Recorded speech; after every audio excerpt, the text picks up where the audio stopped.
Vous entrez dans un nouvel endroit. Vous regardez quelqu'un pour la première fois et en une seconde, votre tête a déjà une idée de cette personne. Vous savez si vous l'aimez, si elle semble sûre d'elle ou si elle est peut-être nerveuse.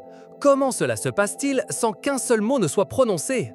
Votre corps est un livre ouvert. Chaque pas que vous faites, comment vous vous asseyez, la façon dont vous utilisez vos mains et même comment vous regardez, tout raconte une histoire et la raconte très vite. Pensez à ceci. Quelqu'un marche les épaules en avant, la tête baissée et regardant le sol. Qu'est-ce que cela vous dit? Peut-être qu'il est triste ou qu'il ne se sent pas très sûr de lui à ce moment-là. Maintenant, si vous voyez une autre personne avec le dos droit, la tête haute et des pas fermes, le regard devant, n'est-ce pas que cela vous donne une impression différente? Elle semble avoir plus d'énergie et beaucoup plus de confiance. Les bras croisés par exemple. Ils peuvent signifier que quelqu'un a froid, bien sûr, mais très souvent, les gens les croisent quand ils ne sont pas d'accord, quand ils se sentent mal à l'aise ou quand ils ne veulent pas que personne ne s'approche trop. C'est comme une barrière. Et les mains, oh les mains! Si quelqu'un parle les paumes ouvertes en vous regardant, il vous dit qu'il est honnête, qu'il ne cache rien. Mais s'il les cache, les a très fermés ou les bouge nerveusement, parfois cela nous fait douter. Le contact visuel est aussi un grand messager. Si quelqu'un vous regarde dans les yeux de manière directe et calme, il vous montre de l'intérêt et du respect. Mais s'il regarde partout ou évite votre regard, il se peut qu'il se sente mal à l'aise ou qu'il ne prête pas attention. Votre cerveau est comme un détective. Il recueille tous ces indices visuels en quelques secondes. Vous n'y pensez pas consciemment, vous le ressentez simplement. Il comprend le message avant que vous ne vous en rendiez compte. C'est comme si votre corps avait son propre langage, un très ancien. Et ce langage, celui du mouvement et de l'expression, est plus vieux que les mots. Il nous a aidés à comprendre les autres et à communiquer depuis que nous étions petits. Mais ce ne sont pas seulement vos mouvements qui parlent pour vous, votre voix aussi, et je ne parle pas de ce qui sort de votre bouche. Je parle de la façon dont sonne ce qui sort de votre bouche. Imaginez que vous entendez deux personnes dire la même phrase. « Je suis heureux ». Ces deux mots. L'une le dit d'une voix forte, rapide et avec un sourire qu'on peut entendre. L'autre le dit doucement, très lentement, comme si cela lui coûtait, et cela ressemble plus à un soupir qu'à de la joie. Bien que les mots soient identiques, laquelle des deux personnes croyez-vous vraiment? Qui vous semble vraiment heureux? Exactement! Votre voix a sa propre mélodie, son propre rythme. C'est ce que nous appelons le ton de la voix, le volume, la vitesse à laquelle vous parlez et même le silence que vous utilisez. Si quelqu'un parle très vite, il se peut qu'il soit ému ou peut-être un peu nerveux. S'il parle très lentement, il se peut qu'il soit calme ou qu'il manque d'énergie. Le volume compte aussi. Une voix douce, presque chuchotante, peut indiquer de la timidité ou que la personne ne veut pas déranger. Une voix forte peut montrer de la sécurité ou parfois que la personne est très en colère. Et les pauses. Ah, les pauses! Une pause bien placée peut rendre ce que vous dites plus important, que les gens vous écoutent attentivement. Mais trop de pauses ou des pauses étranges peuvent vous faire penser que la personne hésite ou qu'elle n'est pas sûre de ce qu'elle dit. Même le timbre de voix, cette qualité unique qui fait que votre voix est votre voix, nous donne des informations. Une voix grave peut sembler plus assurée, tandis qu'une voix aiguë peut paraître plus juvénile ou nerveuse.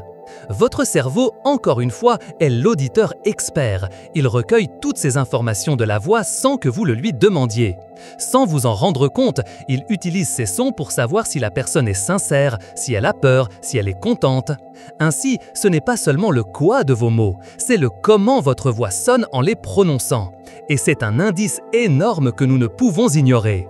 Mais que se passe-t-il si ce que vous dites avec votre corps et votre voix ne correspond pas à ce qui sort de vos mots?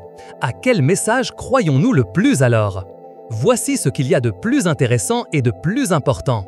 Parfois, les gens disent une chose avec des mots, mais leur corps et leur voix en disent une autre complètement différente. Pensez à un ami qui vous dit avec un sourire forcé et une voix tendue « Oui, tout est parfait, pas de problème ». Pendant ce temps, il croise les bras et son front est légèrement froncé. Croyez-vous vraiment que tout est parfait? Il est fort probable que non. Votre cerveau sent qu'il y a quelque chose qui ne colle pas, que le message est double. Lorsque votre corps et votre voix envoient des messages différents de vos mots, nous créons ce qu'on appelle une dissonance. C'est comme si un orchestre jouait, mais que chaque musicien allait de son côté. Tout sonne très étrange, n'est-ce pas? Dans ces cas-là, nous accordons presque toujours beaucoup plus d'importance à ce que nous voyons et entendons de manière non verbale, c'est-à-dire à la façon dont la personne bouge, à ses gestes, à son regard et à la façon dont sa voix sonne.